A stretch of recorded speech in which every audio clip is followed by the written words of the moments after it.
ಯಾರ್ಯಾರೋ ಕಿತ್ತೋಗಿರೋ ನನ್ನ ಮಕ್ಕಳ ಬಗ್ಗೆ ತಲೆ ಕೆಡಿಸ್ಕೋಬೇಡಿ.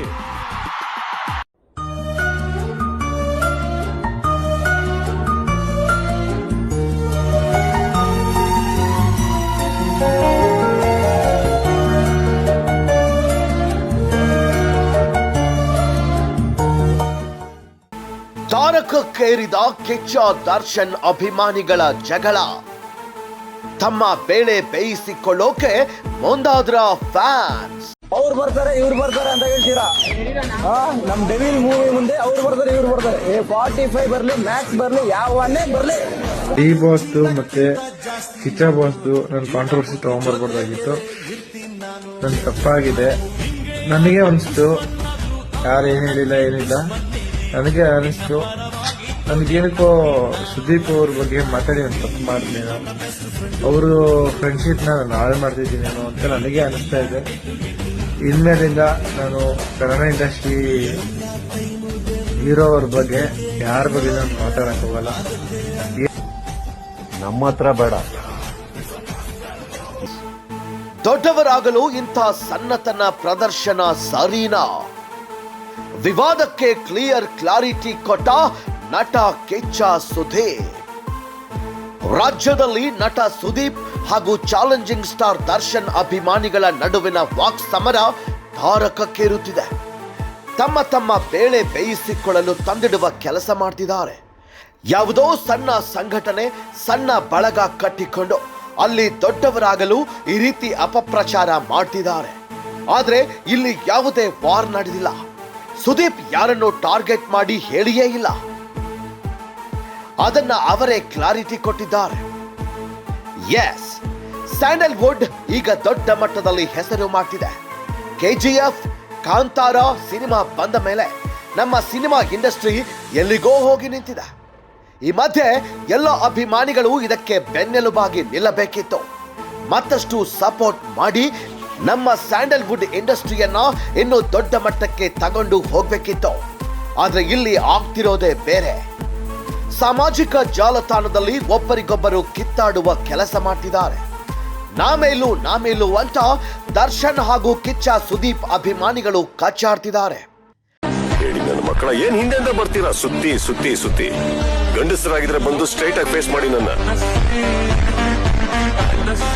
ಆದ್ರೆ ಕಿಚ್ಚ ಸುದೀಪ್ ಹುಬ್ಬಳ್ಳಿಯಲ್ಲಿ ಹೇಳಿರುವ ವಿಚಾರವೇ ಬೇರೆ ಅನ್ನೋದನ್ನ ಈಗ ಸ್ಪಷ್ಟಪಡಿಸಿದ್ದಾರೆ. ಹುಬ್ಬಳ್ಳಿ ಮಂಡಲ್ ಹುಟ್ಟಿರೋ ಗಂಡೆ ಅಲ್ಲ. ಕನ್ನಡ ನಾಡಿನ ಕಲಿಗಿವನು, ಅಥರ್ವವ ಸಹಿಸದ ನಾಯಕನು, ಹುಬ್ಬಳ್ಳಿ ಮಣ್ಣಿನ ಸಿಡಿ ಕುಂಡಿವನು. ಕನ್ನಡ ನಾಡಿನ ಕಲಿಗಿವನು, ಅಥರ್ವವ ಸಹಿಸದ ನಾಯಕನು, ಹುಬ್ಬಳ್ಳಿ ಮಣ್ಣಿನ ಸಿಡಿ. ಇವಾಗ ಅವ್ರು ಯಾರಿಗೆ ಹೇಳಿದಾರ ಪಾಪ, ಅವ್ರಿಗೆ ಏನ್ ನೋವಿದೆಯೋ ನನಗೆ ಗೊತ್ತಿಲ್ಲ. ನನ್ ಬಗ್ಗೆ, ನಲ್ಪಾಡ್ ಬಗ್ಗೆ, ರಾಜಗೌಡ್ರ ಬಗ್ಗೆ ಅಂತ ನಾವ್ಯಾಕೆ ಅನ್ಕೋಬೇಕು? ಕೇಳಿ, ಇಷ್ಟು ಕ್ಯಾಮ್ರಾ ಇದೆ, ಇಷ್ಟು ತಾಕತ್ತಿದೆ. ನಾನಂತೂ ಹೇಳಿದೆ ನಾನು ಯಾರಿಗೆ ಹೇಳಿದ್ದು ಅಂತ. ಹೇಳ್ಸಿ, ನಮ್ದೇ ಅಂತ ತಗೊಂಡ್ರೆ ನಾವು 3 ಜನನೇ ಬರ್ತೀವಿ ಉತ್ತರ ಕೊಡಕ್ಕೆ. ಹೇಳಿದನ್ನ ನಾನು ರಿಯಾಕ್ಟ್ ಮಾಡೋದು ತಪ್ಪಾಗುತ್ತೆ. ಅಂಡ್ ಇನ್ನೊಂದು, ನಾನು ಎಲ್ಲೋ ಪ್ರಾರ್ಥನೆ ಮಾಡಿ ಯಾವುದೋ ದೇವಸ್ಥಾನದಲ್ಲಿ ಗಂಟೆ ಬಾರಿಸೋದು ನಾನೇ ನಮ್ಮ ತಪ್ಪು. ಆಮೇಲೆ ಪೂಜೆ ಮಾಡಿರೋ ಕಡೆ ಪ್ರಸಾದ ತಿಂತೀನಿ, ಇಲ್ಲಿ ಪೂಜೆ ಮಾಡ್ತಿದ್ದೀನಿ, ಪ್ರಸಾದ ಇಲ್ಲಿ ಯಾಕೆ ತಿನ್ಲಿ? ನಾನು ಯಾರಿಗೆ ಹೇಳಿದ್ದು, ಯಾವ ವಿಷಯದ ಬಗ್ಗೆ ಹೇಳಿದ್ದು ಅಂತ ಕ್ಲಾರಿಟಿ ಕೊಟ್ಟಿದ್ದಾರೆ. ಹಾಗಾದ್ರೆ ಕಿಚ್ಚ ಸುದೀಪ್ ಹೇಳಿದ್ದೇನು ಅಂತ ನೋಡೋದಾದ್ರೆ, ನಾನು ವಿಜಯಲಕ್ಷ್ಮಿ ಅವರ ಆಡಿಯೋ ವಿಡಿಯೋವನ್ನ ನೋಡಿಲ್ಲ. ನಾವು ವಿಜಯಲಕ್ಷ್ಮಿ ಅವರ ಮೇಲೆ ಹೇಳಿದ್ರೆ ತಪ್ಪಾಗುತ್ತೆ. ಅವರು ನನಗೆ ಹೇಳಿದ್ದಾರೆ ಅಂತ ಗೊತ್ತಾದ್ರೆ ನಾವು ಹೇಳಬಹುದು. ಅವರನ್ನ ಕೇಳಿ ಅವರು ಯಾರಿಗೆ ಹೇಳಿದ್ದಾರೆ ಅಂತ ಗೊತ್ತಾದ್ರೆ ನಾವು ಉತ್ತರ ಕೊಡಬಹುದು. ಅವರು ಹೇಳಿರೋ ಹೇಳಿಕೆಗೆ ನಾನು ಪ್ರತಿಕ್ರಿಯೆ ನೀಡಿದ್ರೆ ತಪ್ಪಾಗುತ್ತೆ. ಅವರು ಯಾಕೆ ಹಂಗೆ ಹೇಳಿದ್ದಾರೆ ಗೊತ್ತಿಲ್ಲ. ಎಷ್ಟೋ ಜನ ವೇದಿಕೆ ಹತ್ತಿ ಅಂದ್ರೆ ವೇದಿಕೆ ಹತ್ತುತ್ತಾರೆ. ನಾನು ಯಾವುದೇ ಚಾನೆಲ್ಗೆ ಹೋಗಿಲ್ಲ. ಈ ಮಾತು ಬಂದಿರೋದು 3 ದಿನದಿಂದ. ಅವರು ಯಾಕೆ ಹೇಳಿದ್ದಾರೆ, ಯಾರಿಗೆ ಹೇಳಿದ್ದಾರೆ ಅಂತ ಗೊತ್ತಾಗ್ಬೇಕಲ್ವಾ ಅಂತ ಪ್ರಶ್ನಿಸಿದ್ರು. I had to say, this is a war between me and the piracy, and I said, ಇದ್ರ ಮೇಲೆ ಅದೊಂದು ಹೇಳ್ಬಿಡ್ಬೇಕಿತ್ತು. ಯಾರಿಗೋಸ್ಕರ ಹೇಳ್ಬೇಕು? ಇದನ್ನ ಯಾರು ಬೇಕಾದ್ರೂ ತೊಗೊಂಬೋದಿತ್ತು. ನನ್ನ ಫ್ಯಾನ್ಸೇ ಉಲ್ಟಾ ತಿಳ್ಕೊಂಬೋದಿತ್ತು. ಏನ್ ಹೇಳ್ತಾ ಇದಾರೆ ಇವ್ರು ಸಡನ್ ಆಗಿ ಅಂತಾರೆ? ಹೇಳ್ಬೇಕಾಗಿರೋ ಹೇಳ್ತೀನಿ ದೀಪಿಕಾ ಅವ್ರೆ, ಗೊತ್ತಾಗ್ಬೇಕಲ್ವಾ ಅಂತ ಪ್ರಶ್ನಿಸಿದ್ರು. ಮಾತು ಮುಂದುವರಿಸಿದ ಕಿಚ್ಚ ಸುದೀಪ್, ಏನಾಗಿದೆ ಅಂದ್ರೆ ನಾನು ಹುಬ್ಬಳ್ಳಿಯಲ್ಲಿ ಮಾತಾಡಿದ್ದು ಪೈರಸಿ ಬಗ್ಗೆ ದೊಡ್ಡದಾಗಿ ನನ್ನ ಕಿವಿಗೆ ಬೀಳುತ್ತೆ ಅಂತ ನಾನು ಹೇಳ್ತಾ ಇದ್ದೆ. ನನ್ನ ಸಿನಿಮಾವನ್ನ ನಾನು ಕಾಪಾಡಿಕೊಳ್ಳಬಾರ್ದ? ನನ್ನ ಸಿನಿಮಾದ ಬಗ್ಗೆ ನಾನು ಅಭಿಮಾನಿಗಳ ಬಗ್ಗೆ ಮಾತಾಡಬಾರ್ದ? ಯಾವುದೇ ಕಲಾವಿದರ ಬಗ್ಗೆ ನಾನು ಯಾವತ್ತೂ ಮಾತಾಡಿಲ್ಲ. ವಿಜಯಲಕ್ಷ್ಮಿ ಅವರ ಬಗ್ಗೆ ನಾನು ಮಾತಾಡಿದ್ರೆ ತಪ್ಪಾಗುತ್ತೆ. ಪಾಪ ಅವರು ಯಾವುದೋ ವೇದಿಕೆಯಲ್ಲಿ ಯಾರೋ ಬಗ್ಗೆ ಮಾತಾಡಿದ್ರೆ ನಾನು ಅದಕ್ಕೆ ರಿಯಾಕ್ಟ್ ಮಾಡಿದ್ರೆ ತಪ್ಪಾಗುತ್ತೆ ಅಂತ ಸುದೀಪ್ ಸ್ಪಷ್ಟನೆ ನೀಡಿದ್ದಾರೆ. ದುರಾನ್ ಸರ್ಜನ್ ಅಭಿಮಾನಿ ಯಾಕೆ ಕೇಳಲಿಲ್ಲ? ಶಿವಣ್ಣನ ಅಭಿಮಾನಿ ಯಾಕೆ ಕೇಳಲಿಲ್ಲ? ಉಪೇಂದ್ರನ ಅಭಿಮಾನಿ ಯಾಕೆ ಕೇಳಲಿಲ್ಲ? ಗೋಲ್ಡನ್ ಸ್ಟಾರ್ ಅಭಿಮಾನಿ ಯಾಕೆ ಕೇಳಲಿಲ್ಲ? ದುನಿಯಾ ವಿಜಯ್ ಅಭಿಮಾನಿ ಯಾಕೆ ಕೇಳಲಿಲ್ಲ? ಇವ್ರು ಮಾತ್ರ ಯಾಕೆ? ಅದು ಅವರವರೇ ಡಿಸ್ಕಸ್ ಮಾಡ್ಕೊಂಡು ನನ್ನ ಹತ್ರ ಹೇಳಿ. ಈಗ ಸಿಂಪಲ್, ಒಂದು ಪೈರಸಿ ಅಂತ ಹೇಳಿಲ್ಲ, ಯಾಕೆ ಬೇರೆಯವ್ರು ಯಾಕೆ ಬಂದು ಕೇಳಲಿಲ್ಲ? ನನಗೆ ಯಾಕೆ ಕೇಳಿಲ್ಲ? ಅದ್ಯಾಕೆ ಅವ್ರಿಗೆ ಮಾತ್ರ ಅನ್ನಿಸ್ಬೇಕು? ಯಾಕೆ ನಾನು ಅಲ್ಲೇ ಪ್ರಶ್ನೆ ಕೇಳ್ತೇನೆ, ಅವ್ರಿಗೆ ಮಾತ್ರ ಯಾಕೆ ಅನ್ನಿಸ್ಬೇಕು? ಒಂದು ನಿಮಿಷ, ನಿಮ್ದಿನ್ನ ಆನ್ಸರ್ ಮುಗಿ. ಸಂದರ್ಶನದಲ್ಲಿ ಮಾತು ಮುಂದುವರಿಸಿದ ಕಿಚ್ಚ, ಚಿತ್ರರಂಗದಲ್ಲಿ ಬೇರೆ ಕಲಾವಿದರಿಗೆ ವಿಜಯಲಕ್ಷ್ಮಿ ಹೇಳಿದ್ದು ಅಂತ ಯಾಕೆ ಯಾರು ಹೇಳಲಿಲ್ಲ?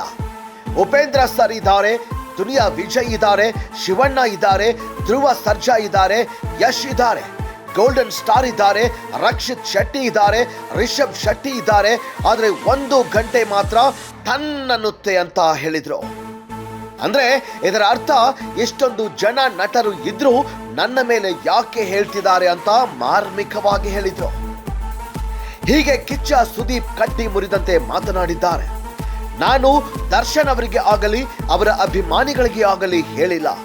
ಹಾಗೆ ವಿಜಯಲಕ್ಷ್ಮಿ ಅವರು ಯಾರಿಗೆ ಹೇಳಿದ್ರೋ ಗೊತ್ತಿಲ್ಲ, ಅವರನ್ನೇ ಕೇಳಿ. ನಾನು ಸುಮ್ಮನೆ ಮಾತಾಡಿದ್ರೆ ತಪ್ಪಾಗುತ್ತೆ ಅಂತ ಒತ್ತಿ ಸ್ಪಷ್ಟವಾಗಿ ಹೇಳಿದ್ರು. ಅಭಿಮಾನಿಗೆ ಇಷ್ಟ ಆಗದೆ ಇದ್ರೆ ಮುಗೀತು. ಒಬ್ಬ ಅಭಿಮಾನಿಗಳು ಥಿಯೇಟರ್ ಒಳಗೆ ಇರೋದಿಲ್ಲ. ಅಭಿಮಾನಿಗಳಿಂದಲೇ ಚಿತ್ರ ಗೆಲ್ಲುತ್ತೆ ಅಂತ ಹೇಳೋಕೆ ಆಗೋದಿಲ್ಲ. ವಿಕ್ರಾಂತ್ ರೋಣ ಚಿತ್ರ ತುಂಬಾನೇ ಒಳ್ಳೆ ಚಿತ್ರ, ಆದ್ರೆ ಸಿನಿಮಾ ಸ್ಲೋ ಇದೆ ಅಂತಲೂ ಹೇಳಿದ್ರು ಅಂತ ಅಭಿಮಾನಿಗಳ ಬಗ್ಗೆ ಬೇಸರ ಹೊರಹಾಕಿದ್ರು. ಇದೇ ವೇಳೆ ತಮ್ಮ ಸಿನಿಮಾ ಮಾರ್ಕ್ ಬಗ್ಗೆಯೂ ಮಾತಾಡಿದ್ರು. ನನ್ನ ಚಿತ್ರಕ್ಕೆ ಮಗಳು ಹಾಡಿರೋದು ಖುಷಿ ಇದೆ, ಹಾಗಾಗಿಯೇ ಅಭಿಮಾನಿಗಳು ಸಿನಿಮಾ ನೋಡ್ತಾರೆ, ಜೊತೆಗೆ ಇರ್ತಾರೆ ಅಂತ ಏನೇನೋ ಕೊಡೋದಕ್ಕೂ ಆಗೋದಿಲ್ಲ. ಮಾರ್ಕ್ ಚಿತ್ರದಲ್ಲಿ ವಿಷಯ ಇದೆ, ಅದಕ್ಕೇನೆ ಈ ಚಿತ್ರವನ್ನ ಮಾಡಿದ್ದೇನೆ. ಜನಕ್ಕೆ ಇಷ್ಟ ಆಗುತ್ತೆ ಅನ್ನುವ ನಂಬಿಕೆನೂ ಇದೆ. ಈ ಚಿತ್ರದಲ್ಲಿ ಮಕ್ಕಳ ಅಪಹರಣದ ವಿಷಯವೂ ಇದೆ, ಆದ್ರೆ ಇದೇ ಚಿತ್ರ ಅಲ್ಲ, ಇದು ಒಂದು ಟ್ರ್ಯಾಕ್ ಆಗಿದೆ. ಇದರಲ್ಲಿ ಇನ್ನೂ ಬೇರೆ ವಿಷಯವೂ ಇದೆ, ಅದು ತೆರೆದುಕೊಳ್ಳುತ್ತದೆ ಅಂತ ಸುದೀಪ್ ಹೇಳಿಕೊಂಡಿದ್ದಾರೆ. ನಮ್ಮ ಮಾರ್ಕ್ ಚಿತ್ರ ನೋಡಲು 2 ಭಾಷೆಯಲ್ಲಿ ರಿಲೀಸ್ ಆಗುತ್ತೆ. ಕನ್ನಡ ಮತ್ತು ತಮಿಳು ಭಾಷೆಯಲ್ಲಿಯೇ ಮೊದಲ ರಿಲೀಸ್ ಆಗುತ್ತೆ. ಈ ಸಿನಿಮಾಗಳು ಬಂದು 2 ವಾರದ ಮೇಲೆ ತೆಲುಗು ಮತ್ತು ಹಿಂದಿ ಭಾಷೆಯಲ್ಲಿ ಮಾರ್ಕ್ ಚಿತ್ರ ತೆರೆಗೆ ಬರುತ್ತೆ. ಕನ್ನಡ ಹಾಗೂ ತಮಿಳು ಭಾಷೆಗೆ ನಾನು ಡಬ್ ಮಾಡಿದ್ದೇನೆ. ತೆಲುಗು ಹಾಗೂ ಹಿಂದಿ ಭಾಷೆಯ ಡಬ್ಬಿಂಗ್ ಅನ್ನ ನೋಡಿಕೊಂಡು ಮಾಡುತ್ತೇನೆ ಅಂತಲೇ ಸುದೀಪ್ ಹೇಳಿಕೊಂಡಿದ್ದಾರೆ. ಒಟ್ಟಾರೆ ಸುದೀಪ್ ತಮ್ಮ ಚಿತ್ರದ ವಿಷಯಕ್ಕೆ ಸಂಬಂಧಿಸಿದಂತೆ ಏನು ಹೇಳೋಕೆ ಸಾಧ್ಯವೋ ಎಲ್ಲವನ್ನು ಮಾಧ್ಯಮದ ಮುಂದೆ ಹೇಳಿಕೊಂಡಿದ್ದಾರೆ. ಅಲ್ಲದೆ ವಿವಾದಕ್ಕೂ ಕ್ಲಾರಿಟಿ ಕೊಟ್ಟಿದ್ದಾರೆ. ಆದರೆ ದರ್ಶನ್ ಹಾಗೂ ಕಿಚ್ಚ ಸುದೀಪ್ ಅಭಿಮಾನಿಗಳು ಸಾಮಾಜಿಕ ಜಾಲತಾಣದಲ್ಲಿ ಬೇಕಾಬಿಟ್ಟಿ ಮಾತಾಡಿ ಅವರ ಇಬ್ಬರ ಮಧ್ಯೆ ತಂದಿಡುವ ಕೆಲಸ ಮಾಡ್ತಿದ್ದಾರೆ. ಆದರೆ ಇದಕ್ಕೆಲ್ಲ ಬ್ರೇಕ್ ಬೀಳಬೇಕಿದೆ. ಇವೆಲ್ಲವನ್ನ ಬಿಟ್ಟು ನಮ್ಮ ಸಿನಿಮಾ ಇಂಡಸ್ಟ್ರಿಯನ್ನ ಮತ್ತಷ್ಟು ಉತ್ತುಂಗಕ್ಕೇರಿಸುವ ಬಗ್ಗೆ ಆಲೋಚಿಸಬೇಕಿದೆ. ಇಲ್ಲದಿದ್ರೆ ನಮ್ಮತನವನ್ನ ಬಿಟ್ಟು ನಾವು ಹಿಂಗೆ ಕಚ್ಚಾಡುತ್ತಾ ಕೂರಬೇಕಾಗುತ್ತೆ.